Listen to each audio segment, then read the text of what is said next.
ഇന്ന് നമ്മളോടൊപ്പം ഉള്ള തികച്ചും വ്യത്യസ്തനായ ഒരു അതിഥിയാണ് ജനഭൂമിയുമായിട്ട് ഇന്ന് സംസാരിക്കാനായിട്ട് എത്തിയിരിക്കുന്നത്. ശ്രീ MJ മോഹനചന്ദ്രൻ. അദ്ദേഹം ജില്ലാ സ്പോർട്സ് ഓഫീസറായിരുന്നു. പ്രശസ്തയായ PV സിന്ധുവിൻ്റെ കോച്ചായിരുന്നു. ബാഡ്മിൻ്റൺ കോച്ചാണ്.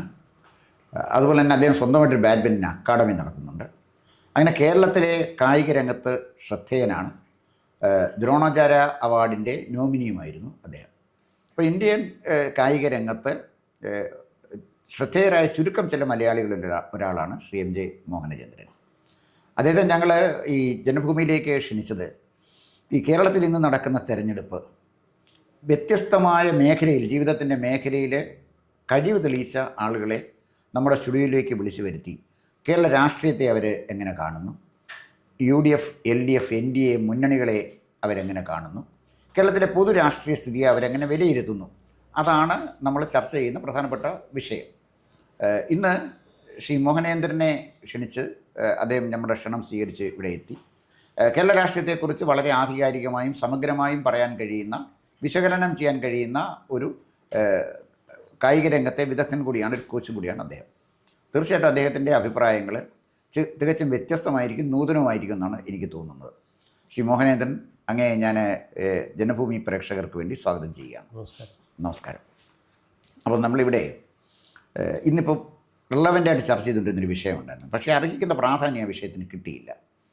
എന്തുകൊണ്ടാണ് കേരളത്തിന് ഒരു വനിതാ മുഖ്യമന്ത്രി ഉണ്ടാകാത്തത്?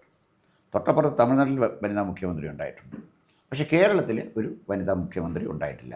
വനിതാ പ്രധാനമന്ത്രി ഇന്ത്യയിൽ ഉണ്ടായിട്ടുണ്ട്, എന്നിട്ടും കേരളത്തിൽ ഒരു വനിതാ മുഖ്യമന്ത്രി ഉണ്ടായില്ല. സ്വാതന്ത്ര്യ സമര കാലഘട്ടം നമ്മൾ നോക്കാമെങ്കിൽ അക്കമ്മ ചെറിയാൻ ഫയർ ബ്രാൻഡായിരുന്നു, ആനി മസ്ക്രീൻ, അവരൊക്കെ സ്വാതന്ത്ര്യ സമരം നയിച്ച ധീരരായ വനിതകളായിരുന്നു. എല്ലാം ഉപേക്ഷിച്ചിട്ട് സ്വാതന്ത്ര്യ സമരത്തിലേക്ക് എടുത്തു ചാടിയ ആളുകളാണ്. അവരാരും മുഖ്യമന്ത്രി സ്ഥാനത്തേക്ക് നോമിനേറ്റ് ചെയ്യപ്പെട്ടില്ല. പിന്നെ CPM-ൻ്റെ ഒരു ചിത്രം എടുത്താൽ CPM-ൽ പിന്നെ സുശീല ഗോപാലനുണ്ട്, ഉണ്ടായിരുന്നു.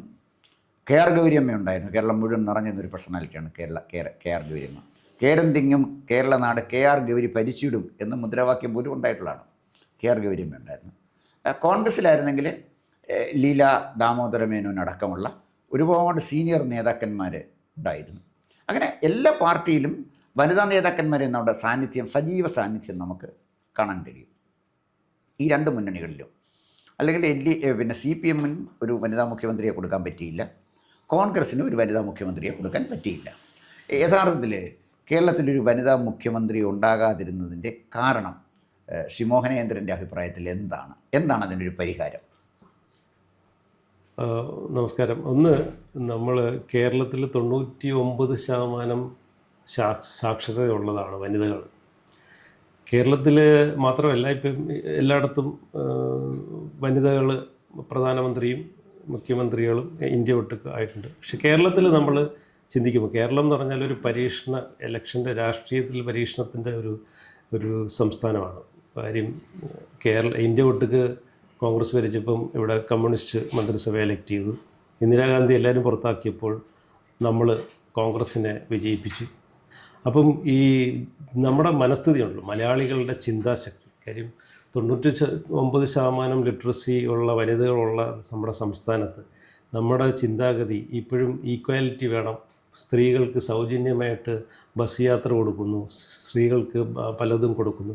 ഞാൻ ചോദിക്കുന്നത്, ഈക്വാലിറ്റി വന്നു കഴിഞ്ഞാൽ പിന്നെ എന്തിനാ ഒരു സംവരണമായിട്ട് ഇവർക്ക് കൊടുക്കേണ്ട ആവശ്യം? അതിനർത്ഥം അവരിപ്പോഴും അവർ ഡെവലപ്പ് ചെയ്തിട്ടില്ല, അല്ലെങ്കിൽ അവരെ വേറൊരു ഒരു കുറഞ്ഞ അവസ്ഥയിലാണ് ഇപ്പോഴും നമ്മുടെ സമൂഹം കാണുന്നത് എന്നുള്ളതാണ്. അതാണ് രാഷ്ട്രീയക്കാരെല്ലാം മുന്നോട്ട് വെച്ച് അവരെ പ്രീണിപ്പിക്കാനുള്ള ഒരു നടപടികളാണ് ഇപ്പോഴും രാഷ്ട്രീയ പ്രവർത്തകർ കാണിക്കുന്നത്. പക്ഷേ ഇതിനേക്കാളുപരി 10% മാത്രമേ ഉള്ളൂ അവരുടെ ഒരു പെർസെൻറ്റേജ് ഓഫ് അസംബ്ലിയിലുള്ള പ്രാമുഖ്യം. പക്ഷേ 10% ആയാലും ശരി, 1% ആയാലും ശരി, വീട്ടിൽ ഒരു ഭരണം നടത്തുന്നത് അച്ഛനാണോ അമ്മയാണോ എന്ന് ചോദിച്ചു കഴിഞ്ഞാൽ അമ്മയ്ക്കാണ് അവിടെ സ്ഥാനം കൂടുതൽ. അപ്പോൾ സ്ത്രീകളെന്ന് പറയുന്നത് മൾട്ടി പേഴ്സണാലിറ്റീസാണ്. നമ്മളൊരു സ്ത്രീയെ കാണുന്നത്, ഇപ്പം ഞാനൊരു കോച്ചെന്ന നിലയ്ക്ക് സ്ത്രീകളെ ഫീമെയിൽ അത്ലറ്റ്സിനെ ട്രെയിൻ ചെയ്യുന്നതും മെയിൽ അത്ലറ്റ്സിനെ ട്രെയിൻ ചെയ്യുന്നതും രണ്ട് രീതിയാണ്. ഫീമെയിൽ എന്ന് പറഞ്ഞാൽ അവർ ഏറ്റവും ബെറ്റർ സ്പീഷ്യസാണ്. ലോകത്ത് നമ്മൾ കണ്ടിട്ടുള്ളതിനകത്ത് ഏറ്റവും ബെറ്റർ ഹ്യൂമനിലുള്ള ഏറ്റവും ബെറ്റർ സ്പീഷ്യസാണ് ഫീമെയിൽ. അവർക്ക് മൾട്ടി ടാസ്കിങ് വളരെ ഈസിയാണ്. അപ്പോൾ എൻ്റെ അഭിപ്രായത്തിൽ ഒരു സ്ത്രീ കേരളത്തിൻ്റെ മുഖ്യമന്ത്രി ആയിരുന്നെങ്കിൽ കേരളം ഇന്നത്തെ അവസ്ഥയിൽ നിന്നും 10 മടങ്ങ് ബെറ്ററായേനെ. കാര്യം ഒരു സ്ത്രീകൾക്ക് ഒരു സംസ്ഥാനം മൊത്തത്തിൽ എങ്ങനെ ഡെവലപ്പ് ചെയ്ത് എല്ലാവരെയും ഈക്വലായിട്ട് കാണുകയും എല്ലാവർക്കും വേണ്ട കാര്യങ്ങൾ ചെയ്തു കൊടുക്കുകയും ഒരു അഴിമതി രഹിതമായിട്ടും ഡെവലപ്മെൻറ്റിനെ ഊന്നിക്കൊണ്ടും ഒരു സംസ്ഥാനം ഉണ്ടാവേണ്ടിയിരുന്നത്. അപ്പോൾ അത് മനസ്സിലാക്കിയ ഈ പുരുഷ മേധാവിത്വം ഈ സ്ത്രീ സമൂഹത്തിനെ അടിച്ചമർത്തി വെച്ചിരിക്കുകയായിരുന്നു ചെയ്തത്. KR ഗൗരിയമ്മയെ ഉയർത്തിക്കൊണ്ട് LDF ഒരു ക്യാമ്പയിൻ നടത്തുകയും അതിൻ്റെ ഫലമായിട്ട് കേരള സമൂഹം മൊത്തം LDFനെ ജയിപ്പിക്കുകയും ചെയ്തു. പക്ഷേ അവിടെ ഈ മുഖ്യമന്ത്രിയാക്കുന്ന സിറ്റുവേഷൻ വന്നപ്പോൾ പുരുഷ മേധാവിത്വം എന്ത് ചെയ്തു? അവരെ ഒഴിവാക്കിയിട്ടാണ് K നയനാരെ അന്ന് മുഖ്യമന്ത്രിയാക്കിയിരുന്നത്. നേരെ മറിച്ച് KR ഗൗരിയമ്മ അന്ന് മുഖ്യമന്ത്രി ആയിരുന്നെങ്കിൽ കേരളത്തിൻ്റെ അവസ്ഥ മാറിയേനെ. ഈ LDFൻ്റെയും അന്ന് മൊത്തത്തിലുള്ള ഒരു പുരോഗമനത്തിൽ അന്ന് മുതലേ തുടക്കം കുറിച്ചേനെ. പിന്നെ അച്യുതാനന്ദനെ കൊണ്ടുവന്നിട്ടാണ് LDF തിരിച്ച് ഒരു മാസ് അപ്പീലിലൂടെ വന്നത്. അപ്പോൾ കേരളത്തിലൊരു വനിതാ മുഖ്യമന്ത്രി അത്യാവശ്യമാണ്. കേരളത്തിലെ മുഖ്യമന്ത്രിമാർ എന്തുകൊണ്ടുണ്ടാവില്ല എന്ന് ചോദിച്ചു കഴിഞ്ഞാൽ ഈ നമ്മുടെ ഈ പുരുഷന്മാരുടെ ഒരു മെയിൽ ചോയ്സും ആണ് ഏറ്റവും മുന്തി നിൽക്കുന്ന ഉദാഹരണം. അതിൽ ഒരു പാർട്ടിക്കാരും ഒരു മുന്നണികളും പിന്നിലല്ല. ഒരു വനിതയെ മുന്നോട്ട് കൊണ്ടുവരുന്നതിൽ സമൂഹത്തിൽ പലയിടത്തും വനിതകൾ മുന്നോക്കത്തിലേക്ക് കൊണ്ടുവരുന്നുണ്ടെങ്കിൽ തന്നെയും രാഷ്ട്രീയത്തിൽ കേരളത്തിൻ്റെ മുഖ്യമന്ത്രിയായിട്ട് ഒരു വനിതയെ അവരോധിക്കാൻ ഒരു മുന്നണികൾക്കും താല്പര്യമില്ല. അത് ഒരു മെയിൽ ഡോമിനേഷനെ ബാധിക്കും എന്നുള്ള ഒരൊറ്റ കാരണം കൊണ്ടാണ് അവരെ മാറ്റി നിർത്തുന്നത്. ചോദിച്ചിട്ടേ ഇപ്പം KR ഗൗരിയമ്മയെക്കുറിച്ച് പറഞ്ഞു. ഗൗരിയമ്മ അസാധാരണ ഇച്ഛാശക്തിയുള്ള ഒരാളാണ്. ഈ ഗൗരിയമ്മ തന്നെ അവിടുത്തെ മെയിൽ ഡോമിനേഷനെതിരായിട്ട് ഫൈറ്റ് ചെയ്തിട്ടുള്ള ഒരാളാണ്. അത്ര പെട്ടെന്ന് ഗൗരിയമ്മ ആരുടെയും നിർദ്ദേശങ്ങൾക്ക് വഴങ്ങുന്ന ആളല്ല. ഗൗരിയമ്മ ഒരു അസാധാരണ പേഴ്സണാലിറ്റിയാണ്, വ്യക്തിത്വത്തിനുടമയാണ്. അനാവശ്യമായൊരു കാര്യം പറഞ്ഞാൽ ഗൗരിയമ്മ അനുസരിക്കില്ല. വിവാഹ ജീവിതം പോലും തകരാൻ കാരണം ഗൗരിയമ്മ സ്വീകരിച്ച സമീപനമാണ്. 64 പാർട്ടി വളർന്നപ്പോൾ ഗൗരിയമ്മയുടെ ഭർത്താവ് അത് പ്രേമവിവാഹവുമായിരുന്നു. അദ്ദേഹം CPI സ്വീകരിച്ചപ്പോൾ ഗൗരിയമ്മ CPIM-ലേക്കാണ് പോയത്. രണ്ടുപേരും ഒരു വീട്ടിൽ താമസിച്ച് 2 പാർട്ടിയെ പ്രതിനിധീകരിച്ച ഒരു കാലഘട്ടം ഉണ്ടായിരുന്നു. അപ്പോൾ പാർട്ടി നിർദ്ദേശിച്ചപ്പോൾ യഥാർത്ഥത്തിൽ പാർട്ടിയുടെ അനാവശ്യമായ ഇടപെടലാണ് ഒരു പരിധിവരെ ഗൗരിയമ്മയുടെ ദാമ്പത്യ ജീവിതത്തെ പോലും ഒരു വെല്ലുവിളി നിറഞ്ഞതാക്കിയതിൻ്റെ കാരണങ്ങളിലൊന്ന്. ഞാൻ പറഞ്ഞു വന്നതിൻ്റെ കാര്യം, നമ്മുടെ സ്ത്രീകളിലൊക്കെ നല്ല നിശ്ചയദാർഢ്യമുള്ള ഇച്ഛാശക്തിയുള്ള സ്ത്രീകളുണ്ട്. അതിൻ്റെ ഏറ്റവും നല്ല ഉദാഹരണമാണ് ഗൗരിയമ്മ. ഒരുപക്ഷേ ആ നിശ്ചയദാർഢ്യവും ഇച്ഛാശക്തിയുമാണോ ഗൗരിയമ്മയെ മുഖ്യമന്ത്രിയാകുന്നതിന് തടസ്സമായത് എന്നുള്ളതാണ് ഒരു ചോദ്യം. അതുപോലെ തന്നെ മറ്റു വനിതകളും ഉണ്ടല്ലോ, അവരെക്കുറിച്ച് നമുക്ക് ചുരുങ്ങിയ സമയത്തിനകത്ത് ചർച്ച ചെയ്യുകയും വേണം. തീർച്ചയായും. കാര്യം ഗൗരിയമ്മയെ പോലെ ഒരു പേഴ്സണാലിറ്റി, അതായത് നമ്മൾ സ്ത്രീകളിൽ വളരെ അപൂർവമായി കണ്ടുവരുന്ന ഒരു ക്വാളിറ്റിയാണ്. പ്രത്യേകിച്ച് ആലപ്പുഴ ഏരിയയിലൊക്കെ ഉള്ള സ്ത്രീകൾ എന്ന് പറഞ്ഞാൽ, കണ്ണൂരും ആലപ്പുഴ വരെയുള്ള സ്ത്രീകൾ ഫയർ ബ്രാൻഡ്സാണ്. അവരെ അടക്കി നിർത്തുക എന്ന് പറഞ്ഞാൽ ഒരു പുരുഷ മേധാവിത്വത്തിനൊന്നും അവർ വഴങ്ങുന്ന ആൾക്കാരല്ല. അപ്പോൾ അവരെപ്പോലുള്ള ഒരു ആൾ തീർച്ചയായിട്ടും മുഖ്യമന്ത്രിയായിട്ട് വന്നു കഴിഞ്ഞാൽ ഈ പാർട്ടിയിലുള്ള പല മറ്റു മന്ത്രിമാർക്കായാലും ശരി, അവർക്ക് അഴിമതി നടത്താൻ കഴിയില്ല. അവർ പറയുന്ന പോലെ ഭരണം നടത്തി മുന്നോട്ട് കൊണ്ടുവരും.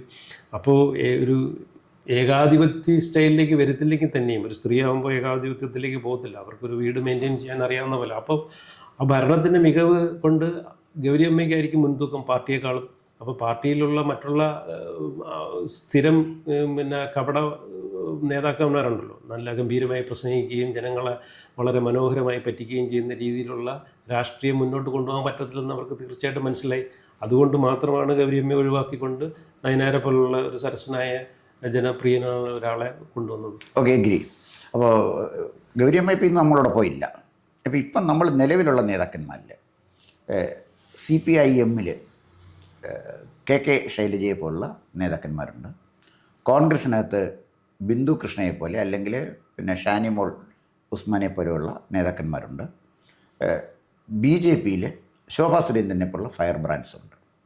അപ്പോൾ ഇവരിൽ ഒരു മുഖ്യമന്ത്രി പദത്തിലേക്ക് വരാൻ അതിനുള്ള ഇൻഗ്രീഡിയൻസ് ഉള്ള ആളുകൾ ആരുണ്ട്? അതായത് ഞാൻ പറഞ്ഞത് കോൺഗ്രസിലെ നേതാക്കന്മാർ, അതുപോലെ തന്നെ CPM-ലെ നേതാക്കന്മാരും, പിന്നെ BJP-ലെ നേതാക്കന്മാർ. ഇപ്പോൾ CPM-ൽ KK ശൈലജ മാത്രമല്ല, PK ശ്രീമതി ടീച്ചറുണ്ട്. അങ്ങനെ ആളുകളുണ്ട് അതിനകത്ത്. പക്ഷേ ഇവർ ഇപ്പോൾ ഇങ്ങനെ നമ്മൾ എടുക്കുമ്പോൾ കേരളത്തിൽ മുഖ്യമന്ത്രി സ്ഥാനത്തേക്ക് ഇപ്പോൾ CPM ഭരിക്കുകയാണെങ്കിൽ മുഖ്യമന്ത്രിയാകാൻ പറ്റിയ ആളാരാണ്?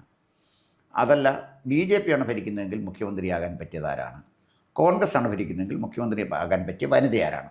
താങ്കളുടെ ഒരു ചോയ്സാണ് ചോദിക്കുന്നത്. അപ്പോൾ കാരണത്തിലെ കേരളത്തിലെ വനിതാ രാഷ്ട്രീയ നേതാക്കന്മാരെ കായിക രംഗത്ത് നിൽക്കുന്ന ഒരാളെങ്ങനെ വിലയിരുത്തുന്നു എന്നറിയുകയാണ് ഈ ചോദ്യത്തിലൂടെ ഞാൻ ലക്ഷ്യമാക്കുന്നത്. തീർച്ചയായും അങ്ങ് പറഞ്ഞതിനകത്ത് ഇപ്പം ശൈലജ ടീച്ചർ കഴിഞ്ഞ മന്ത്രിസഭയിൽ മികച്ച പ്രകടനം നടത്തി.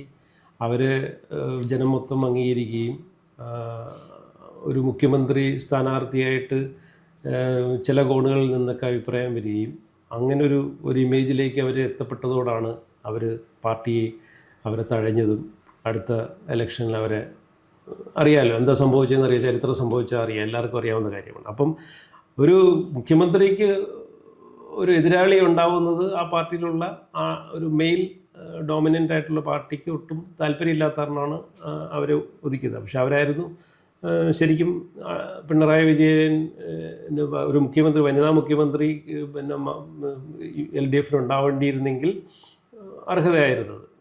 കോൺഗ്രസ്സിന് എനിക്ക് തോന്നുന്നില്ല ഇപ്പം അങ്ങനെ ഒരു വനിതാ മുഖ്യമന്ത്രിക്ക് പറ്റിയൊരു സ്റ്റഫ് ഇപ്പോഴത്തെ പ്രസൻറ്റ് UDFൻ്റെ ഇതിലുണ്ടോ എന്ന് എനിക്ക് സംശയമുണ്ട്. എനിക്ക് അതിനെക്കുറിച്ചിട്ട് ഒരു അഭിപ്രായമില്ല. പക്ഷേ തീർച്ചയായിട്ടും നമ്മുടെ കേരള രാഷ്ട്രീയത്തിൻ്റെ ഭാവി എന്ന് പറഞ്ഞാൽ NDA എന്ന് വെച്ചാൽ BJP അടങ്ങുന്ന ഗ്രൂപ്പാണ്.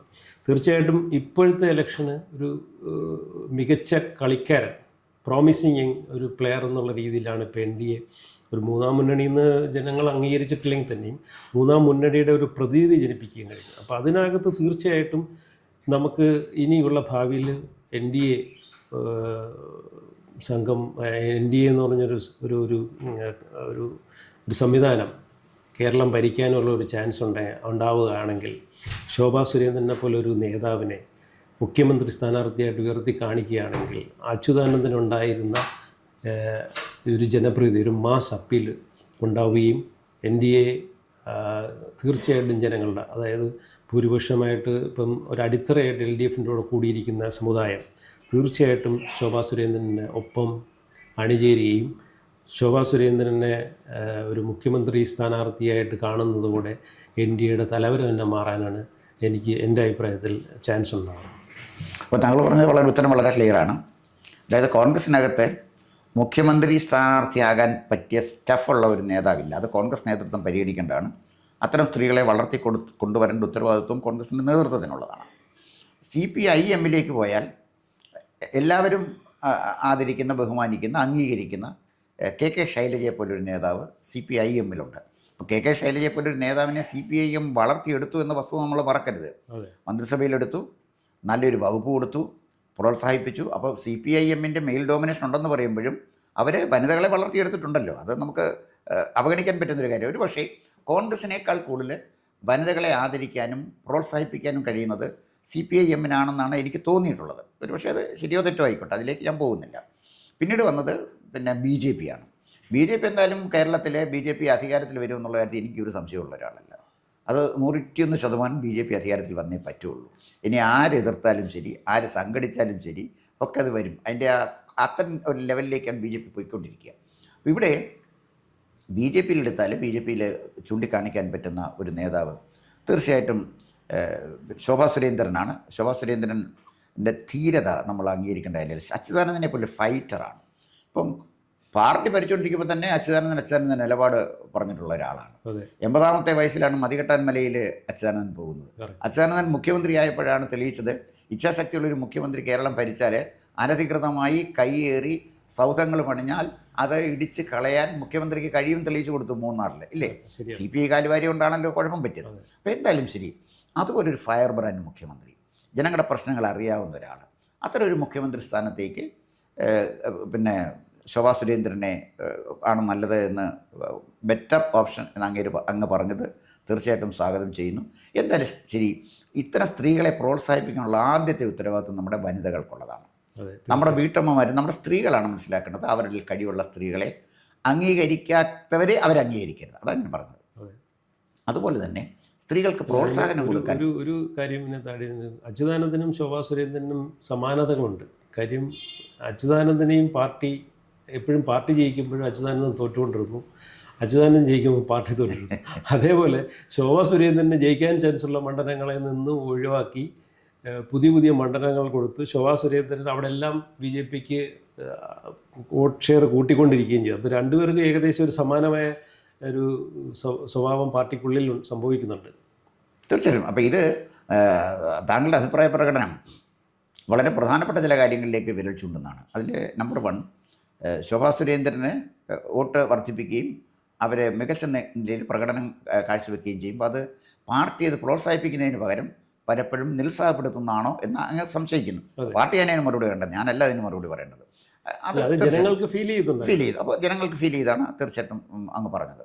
രണ്ടാമത് മനസ്സിലാക്കേണ്ട ഒരു കാര്യം, കെ ശൈലജയെ പോലെ ഒരു നേതാവിന് ചുണ്ടിനും കപ്പിനും ഇടയിൽ മുഖ്യമന്ത്രി സ്ഥാനം നഷ്ടപ്പെടാൻ ഇടയാക്കിയ ഒരു സംവിധാനം CPM-ൽ ഉള്ളത് അതും ആരോഗ്യകരമായൊരു പ്രവണതയല്ല എന്ന് CPIM തിരിച്ചറിയണം. അതുപോലെ തന്നെ ശോഭാ സുരേന്ദ്രനെ പോലോ അല്ലെങ്കിൽ കെ ശൈലജയെ പോലോ നല്ല ഒരു നേതാവിനെ വളർത്തിയെടുക്കുന്ന കാര്യത്തിൽ, വനിതാ നേതാവിനെ വളർത്തിയെടുക്കുന്ന കാര്യത്തിൽ കോൺഗ്രസ് പരാജയപ്പെട്ടു എന്നുള്ള കാര്യം കോൺഗ്രസും തിരിച്ചറിഞ്ഞാൽ തീർച്ചയായിട്ടും നമുക്ക് നല്ലൊരു മുഖ്യമന്ത്രിയെ, വനിതാ മുഖ്യമന്ത്രിയെ കിട്ടുമെന്ന് കരുതാം. നമസ്കാരം.